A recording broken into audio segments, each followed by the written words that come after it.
ارتضا تم پتہ نہیں کب سدھروگے۔ ابھی کچھ ہی دیر پہلے وہ ہال سے گھر واپس آئے تھے اور سویرا پچھلے 15 منٹ سے اس کو سنا رہی تھی۔ بس بھی کریں مما، ایسا بھی کیا کر دیا ہے میں نے؟ تم نے آج ارحم کو کتنا تنگ کیا تھا، وہ بھی بھلا مانس کہ تمہیں اس نے کچھ نہیں کہا، اور تو اور خود اپنی عزت کا ہی خیال کر لیتے۔ سب لوگ ہنس رہے تھے کہ دلہے کو دیکھو کیسے چہک رہا ہے، تمہیں تو اتنا بھی احساس نہیں رہا تھا کہ تمہارا اسی وقت نکاح ہوا تھا۔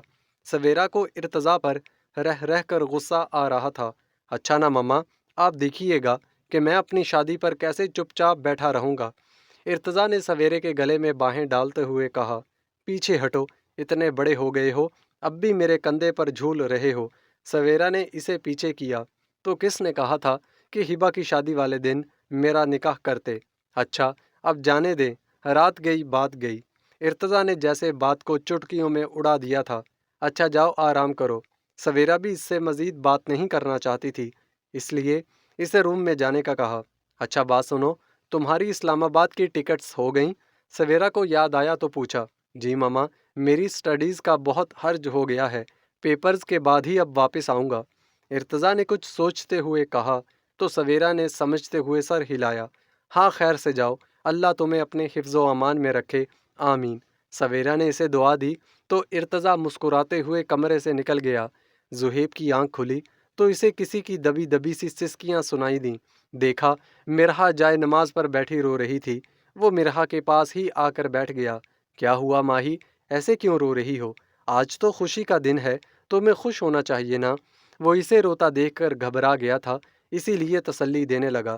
زہیب، مجھے لگتا ہے کہ اللہ مجھ سے ناراض ہے۔ مرحا سر جھکائے اب بھی رو رہی تھی۔ مرحا تم ایسا کیوں کہہ رہی ہو؟ تم تو اللہ کی اتنی عبادت کرتی ہو، تم باقاعدگی سے نماز ادا کرتی ہو، حتیٰ کہ تم نے کبھی تہجد بھی نہیں چھوڑی، تو تم نے یہ کیسے سوچ لیا کہ تمہاری عبادتیں قبول نہیں ہوئیں؟ زہیب مرحا کی باتیں سن کر بہت حیران تھا۔ نہیں زہیب، میں ہمیشہ سجدوں میں اللہ سے شکوے کرتی رہی، دعاؤں میں ہمیشہ چھن جانے والی چیزوں پر ناشکری کرتی رہی، تشکر کے الفاظ تو میں نے کبھی اپنی زبان سے ادا ہی نہیں کیے۔ آج میں اپنے رب سے بہت شرمندہ ہوں، اس رب نے مجھے کبھی گرنے نہیں دیا، گرنے سے پہلے ہی مجھے تھام لیا۔ میری دعائیں قبول ہوتی رہیں، مگر میں پھر بھی نہ سمجھی اور ہبا کے نہ ملنے پر خدا سے خفا رہی، ہمیشہ خدا سے گلہ کرتی رہی، پتہ نہیں میرا رب مجھے معاف بھی کرے گا یا نہیں۔ زہیب اس کی باتیں سن کر سر جھکا گیا تھا کہ وہ تو اتنی عبادت گزار ہونے کے باوجود خدا سے ڈر رہی تھی، مگر زہیب، اس نے تو کبھی اپنی نمازوں کے بارے میں غور بھی نہیں کیا تھا کہ وہ قبول بھی ہوئی تھی کہ نہیں۔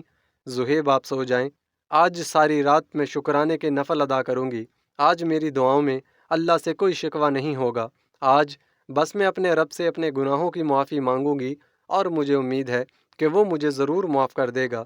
مرحا نے اپنے آنسو صاف کرتے ہوئے کہا تو زہیب نے بھی اس کی بات کی تائید کی تھی۔ بے شک وہ بہت غفور الرحیم ہے، مگر آج تم اکیلی نہیں ہوگی، آج زہیب اس نیک کام میں تمہارے ساتھ ہوگا۔ زہیب نے مرحا کا ہاتھ تھامے ہوئے کہا اور پھر وہ دونوں صبح تک نوافل ادا کرتے رہے، یہاں تک کہ فجر کی اذان ہو گئی۔ وہ کسی باغ میں کھڑی تھی، ہر طرف اندھیرا تھا، اندھیرا ہونے کے باوجود بھی اسے کسی قسم کا کوئی خوف محسوس نہیں ہو رہا تھا۔ لیکن پھر اذان کی آواز سنائی دی، شاید یہ صبح صادق کا وقت تھا۔ اذان سنتے ہی اس کے اندر تک سکون اترتا چلا گیا، تبھی اسے کچھ فاصلے پر روشنی دکھائی دی۔ وہ اس روشنی کی طرف بڑھ گئی، آہستہ آہستہ روشنی اتنی زیادہ ہو گئی کہ اس کی آنکھیں چندیا گئیں، اور پھر اس روشنی میں سے ایک وجود نمودار ہوا تھا۔ اس نے روشنی کی وجہ سے اپنے ہاتھوں کو اپنی آنکھوں کے سامنے کیا ہوا تھا، مگر پھر بھی آنکھیں چھوٹی کیے اس وجود کو دیکھنے کی کوشش کرنے لگی۔ تبھی روشنی کچھ کم ہوئی تو اسے شناسا چہرہ دکھائی دیا، اور وہ کوئی اور نہیں انیسہ بیگم تھی۔ نانی جان آپ، وہ فوراً سے جا کر انیسہ بیگم کے گلے لگ گئی تھی۔ نانی جان، آپ مجھے چھوڑ کر کیوں چلی گئی تھی؟ میں آپ سے بہت محبت کرتی ہوں، اب دوبارہ آپ مجھے چھوڑ کر کبھی بھی نہیں جائیں گی۔ تبھی انیسہ بیگم نے اسے خود سے الگ کیا اور اس کے آنسو صاف کیے اور اپنے پاس سے کپڑے میں لپٹی کوئی چیز اسے دی۔ نانی جان، یہ کیا ہے؟ وہ حیران سی انہیں دیکھنے لگی۔ انہوں نے آنکھوں سے اشارہ کیا جیسے کہہ رہی ہوں کہ خود ہی دیکھ لو، اور اس نے ان کا اشارہ سمجھتے ہوئے جب کپڑا ہٹا کر دیکھا تو ایک گول مٹول بہت پیارا سا بچہ اسے دیکھ کر مسکرا رہا تھا۔ نانی جان، یہ کس کا ہے؟ وہ اس بچے کو دیکھ کر بہت خوش تھی۔ تبھی بچے کے بارے میں سوچنے لگی، یہ عبد الہادی ہے، تمہارا اور ارحم کا عبد الہادی۔ یہ کہتے ہوئے وہ مسکرا دیں اور پھر سے آنکھوں سے پیچھے کی طرف اشارہ کیا۔ اس نے انیسہ بیگم کی نظروں کی سیدھ میں پیچھے دیکھا تو اس کے پاس ارحم کھڑا تھا اور ارحم بھی اس بچے کو دیکھ کر مسکرا رہا تھا۔ ارحم، دیکھے نا، نانی جان آئی ہیں۔ یہ کہتے ہوئے اس نے جیسے ہی واپس مڑ کر دیکھا تو وہاں کوئی نہیں تھا۔ وہ بچے کو ارحم کے حوالے کر کے انیسہ بیگم کو ڈھونڈنے لگی۔ نانی جان، آپ کہاں چلی گئیں؟ وہ روتے ہوئے انہیں ڈھونڈ رہی تھی۔ تبھی اس کی آنکھ کھل گئی۔ دیکھا کہ ارحم اس سے کچھ فاصلے پر لیٹا تھا۔ ہبا کا چہرہ آنسوؤں سے بھیگا ہوا تھا۔ ارحم کی آنکھ کھلی تو دیکھا کہ ہبا پریشان سی بیٹھی تھی۔ کیا ہوا ہبا؟ Are you okay? آپ ٹھیک ہو؟ ارحم نے اس کا بھیگا چہرہ دیکھا تو پریشان ہو گیا۔ جی میں ٹھیک ہوں، وہ نانی جان آئی تھیں۔ ارحم، وہ پھر سے مجھے چھوڑ کر چلی گئیں، ہبا بتاتے ہوئے پھر سے رونے لگی۔ اچھا، خواب میں دیکھا انہیں؟ ارحم نے کچھ سمجھتے ہوئے پوچھا۔ جی، ہبا نے تائید میں سر ہلایا تھا۔ جو لوگ اس دنیا سے چلے جاتے ہیں تو ہم انہیں قرآن پاک پڑھ کر بخش دیں تو ان کو فائدہ ہو سکتا ہے، اور ان کے لیے مغفرت کی دعا کر کے، ورنہ ہمارے رونے سے تو ہمارے پیاروں کو صرف تکلیف ہی ہوتی ہے۔ ارحم اس کا ہاتھ اپنے ہاتھ میں لیے اسے سمجھانے لگا تھا۔ فریال کچن میں تھی کہ فون بجا۔ ہاں بولو ارحم۔ مما، ہبا سے کہیے گا کہ شام میں تیار رہے، بلکہ آپ اسے اچھا سا تیار کر دیجئے گا، اسے تو کچھ بھی نہیں آتا۔ ارحم نے کہا تو فریال نے مسکرا کر ہبا کو دیکھا جو لاؤنج میں صوفے پر بیٹھی اپنے کتابیں پڑھنے میں مصروف تھی۔ اچھا ٹھیک ہے، میں کر دوں گی، تم فکر نہ کرو، ابھی میں کھانا بنا رہی ہوں، بعد میں بات کرتے ہیں۔ فریال فون بند کرنے لگی تو ارحم پھر سے بول پڑا، ایک منٹ ماما، اسے مت بتائیے گا کہ میں شام میں جلدی آؤں گا۔ اور ارحم کی بات پر فریال مسکرا دی۔ اچھا بابا، نہیں بتاتی۔ فون بند کر کے فریال پھر سے اپنے کام میں مصروف ہو گئی تھیں۔ فریال ہبا کے روم میں آئی۔ ہبا، شادی کو 2 مہینے ہی ہوئے ہیں اور تم ایسے سادہ حلیے میں پھرتی رہتی ہو۔ تمہارا شوہر ہر وقت ہسپتال میں خوبصورت ڈاکٹرز کے ساتھ ہوتا ہے، کوئی اور پسند آ گئی تو؟ فریال کی بات سن کر ہبا پریشان ہو گئی تھی۔ ہاں ہاں، مذاق کر رہی تھی۔ ہبا، وہ تمہارا شوہر ہے، بے شک وہ تم سے محبت کرتا ہے، مگر ایک شوہر کا اپنی بیوی پر حق ہے کہ اس کی بیوی اس کے لیے سجے سنورے، اور اگر کوئی عورت اپنے شوہر کے لیے تیار نہیں ہوتی تو خدا اس عورت سے ناراض ہوتا ہے۔ میں تمہارے کپڑے نکال رہی ہوں، تم جلدی سے فریش ہو کر آ جاؤ، پھر میں تمہیں تیار کر دوں گی۔ فریال نے کپڑے نکالے اور جانے لگی، تبھی ہبا بول پڑی، تائی جان، ارحم تو آج گھر نہیں آئیں گے، ان کی نائٹ ڈیوٹی ہے، تو پھر بھی تمہیں تیار ہونا چاہیے، آج میں کچھ نہیں سنوں گی۔ فریال نے ہبا کی ایک نہیں سنی۔ ہبا فریش ہو کر آئی تو فریال نے ان کے ہاتھوں پر مہندی لگائی، اس کے بال بنائے، میک اپ کیا تو وہ جیسے کوئی حور لگ رہی تھی۔ ارے واہ، میری بہو تو بہت پیاری لگ رہی ہے۔ ایک منٹ، فریال نے موبائل اٹھایا اور ہبا کی تصویریں لیں تو وہ کچھ کنفیوز سی ہو گئی تھی۔ ارحم کا موبائل بجا، دیکھا تو واٹس ایپ پر میسج آیا تھا۔ جب چیک کیا تو فریال نے ہبا کی ابھی کی فریش پکچرز بھیجی ہوئی تھیں۔ واہ بیگم واہ، آج تو ارحم کے ہاتھوں آپ کی خیر نہیں ہوگی، خود سے کہتا وہ مسکرانے لگا۔ ہبا، مجھے ذرا کام ہے، یہاں کمرے میں رہنا ہے تو ٹھیک، ورنہ لاؤنج میں آ جانا۔ یہ کہتے ہوئے فریال باہر چلی گئی۔ ہبا کا فون بجا، زمل کی کال تھی۔ ہیلو مما، السلام علیکم، کیسی ہیں آپ؟ وہ زمل سے حال احوال کرنے کے بعد اسے اپنے خواب کے بارے میں بتانے لگی۔ اس نے زمل کو خواب کے بارے میں سب کچھ بتا دیا، اور اس کے خواب کو سن کر زمل کی آنکھوں میں نمی آ گئی، کیونکہ زمل نے بھی یہی خواب دیکھا تھا۔ بس فرق صرف اتنا تھا کہ زمل نے جو خواب دیکھا تھا اس میں زمل ان لوگوں سے کچھ فاصلے پر کھڑی سب دیکھ رہی تھی۔ ماشاء اللہ، تم نے ارحم کو بتایا؟ نہیں مما، میں نہیں بتا سکی۔ کیا کوئی ایسی بات ہے؟ زمل نے خوشی سے پوچھا۔ نہیں مما، ابھی نہیں۔ یہ سب سوچ کر ہبا کے دل کی دھڑکنیں تیز ہونے لگی تھیں۔ چلو، اللہ تمہیں اولاد کی خوشیاں نصیب فرمائے، آمین۔ سارا، میں بعد میں بات کرتی ہوں، ابھی مجھے ذرا کام ہے۔ زمل نے فون بند کیا تو جیسے ہی ہبا پلٹنے لگی، ارحم نے پیچھے سے آ کر فوراً سے اسے اپنی باہوں کے حصار میں لیتے ہوئے اس کے کندھے پر اپنی تھوڑی رکھ دی تھی، اور ہبا نے نچلا لب دانتوں میں دبائے اپنی آنکھیں میچ لی تھیں۔ جان ارحم، پھر کیا خیال ہے؟ ارحم آج ہبا کو بخشنے کے موڈ میں بالکل بھی نہیں تھا کہ اس بارے میں ہبا مشکل پوچھ سکی۔ ارحم ہبا اور زمل کے مابین ہونے والی ساری گفتگو سن چکا تھا۔ عبدالہادی کے بارے میں ظاہر سی بات ہے وہ آسمان سے تو نہیں آئے گا نا۔ ارحم نے کہتے ہوئے اس کے کان کی لوح کو چوما تو وہ لرز گئی تھی۔ ارحم چھوڑے نا۔ ہبا اس کو پیچھے ہٹاتے اس سے الگ ہوئی۔ آپ فریش ہو جائیں، میں کھانا لگاتی ہوں۔ یہ کہتے ہوئے وہ باہر جانے لگی تو ارحم نے اسے بازوؤں سے پکڑ کر اپنے سامنے کیا۔ کھانا ہم باہر کھائیں گے، اور یہ میں نے نہیں کہا، آپ کی تائی جان نے کہا ہے۔ اب جلدی سے جانے کی تیاری کریں، ٹھیک 15 منٹ بعد نکلنا ہے۔ ہبا کو بتاتے ہوئے وہ واش روم کی طرف بڑھ گیا۔ ارحم کمرے میں آیا تو ہبا آئینے کے سامنے کھڑی اپنا جائزہ لے رہی تھی۔ لوکنگ سو بیوٹیفل، بہت پیاری لگ رہی ہو۔ ارحم نے اسے گہری نظروں سے دیکھتے ہوئے کہا تو ہبا کا چہرہ سرخ پڑا تھا، کیونکہ وہ جانتی تھی کہ ارحم آج اسے بخشنے والا نہیں۔ جلدی کرو، نکلیں۔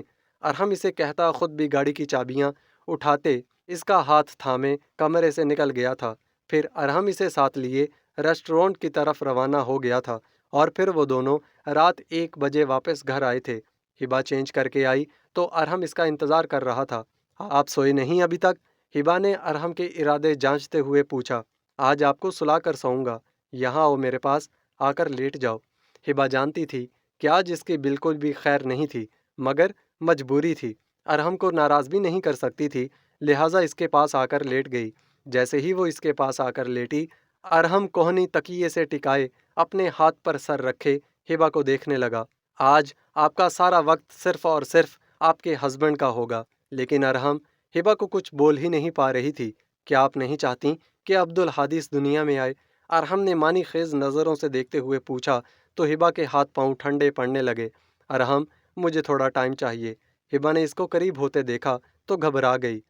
کہا نا، آج آپ کا سارا وقت میرا ہے، صرف اور صرف میرا۔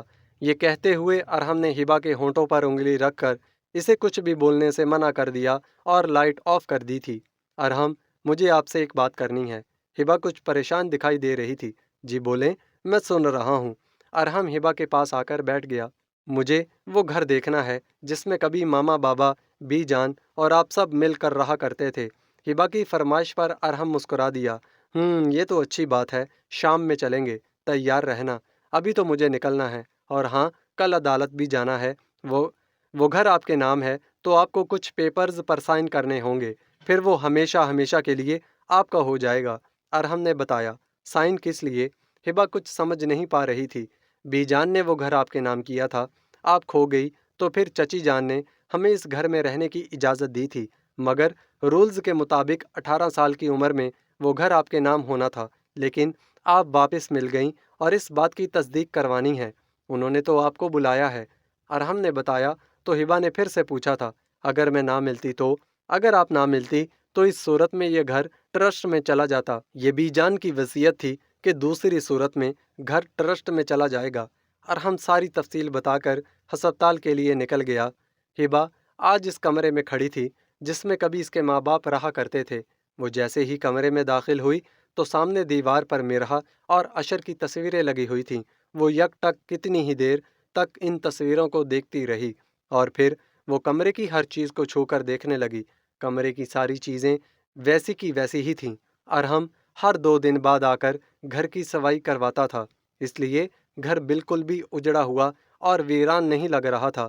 مرحا کے اس گھر سے جانے کے بعد فریال کبھی اس کمرے میں آ ہی نہیں سکی۔ کوئی چیز اٹھانا تو بہت دور کی بات تھی۔ فریال نے مرحا کے سارے زیورات ہبا کو دے دیے تھے، کیونکہ جب اس نے مرحا کو دیے تو اس نے یہ کہہ کر انکار کر دیا تھا کہ اس پر اب میرا کوئی حق نہیں۔ ارحم، اس سامان میں جو چیزیں قابل استعمال ہیں وہ ضرورت مندوں کو دے دیں، اور یہ تصویریں ہم گھر لے جائیں گے۔ ہبا نے کہا تو ارحم نے اس کی بات کی تائید کی۔